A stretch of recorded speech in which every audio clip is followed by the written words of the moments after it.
హస్తినాపురం సభలో భీష్మ, ద్రోణ విదురులు పాండవులకు ఇవ్వాల్సిన అర్ధరాజ్యం ఇవ్వాల్సిందే అని, ఇవ్వకపోతే ఏం జరుగుతుందో అని, ఇస్తే ఎంత హ్యాపీగా ఉంటుందో అని వివరిస్తారు.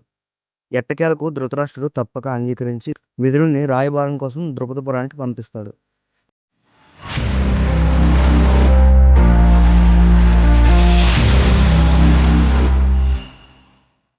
Hello friends, welcome to our channel ఫిలోమితిక.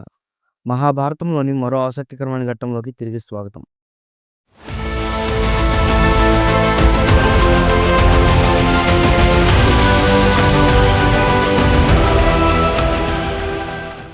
విదురుడు ధృతరాష్ట్రుని ఆజ్ఞ ప్రకారం పాండవులను కలిసి వాళ్ళని తీసుకురావడానికి రాజలాంఛనాలతో ద్రుపదపురానికి బయలుదేరుతాడు. ద్రుపదపురానికి చేరుకోగానే శ్రీకృష్ణుడు, ద్రుపదుడు మరియు పాండవులు మరియు కుంతి ఎంతో ప్రేమ విదురుని ఆహ్వానించి తగిన మర్యాదలు చేసి వచ్చిన కారణం కనుక్కుంటారు.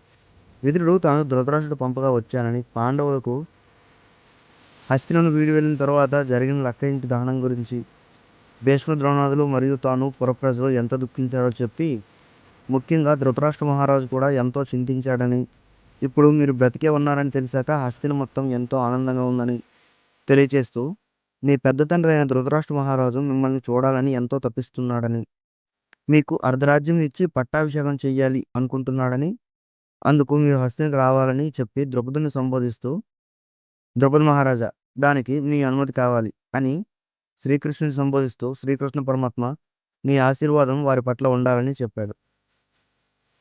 శ్రీకృష్ణుడు నీ అభిప్రాయం ఏంటి అన్నట్టు ధర్మరాజు వైపు చూశాడు.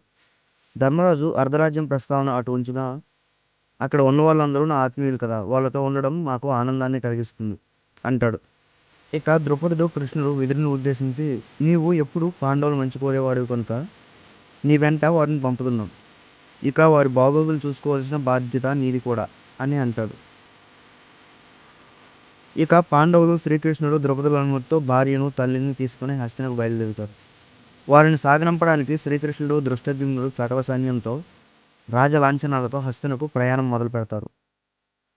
పాండవులు హస్తినపుల మేరకు చేరారు అన్న కబురు రాగానే ధృతరాష్ట్రుడు, ద్రోణుడు, కృపాచార్యుడు, వికర్ణుడు, చిత్రసేనుడు మొదలగు వారిని ఎదురు పంపాడు.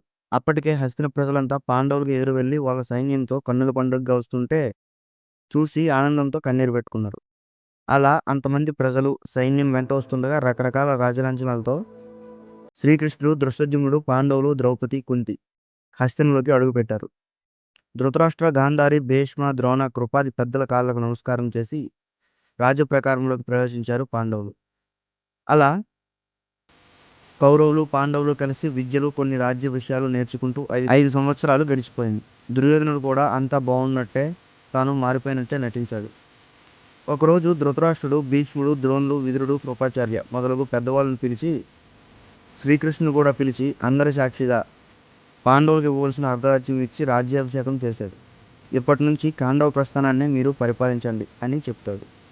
పెద్ద తండ్రి ఆజ్ఞ మేరకు పాండవులు శ్రీకృష్ణుడితో కలిసి కాండవ ప్రస్థానానికి వెళ్ళి, అది మొత్తం అరణ్యం కావడంతో శ్రీకృష్ణుడు ఇంద్రుడిని తలవగా, ఇంద్రుడు దేవతల శిల్పైన విష్ణుకర్ని పంపిస్తాడు.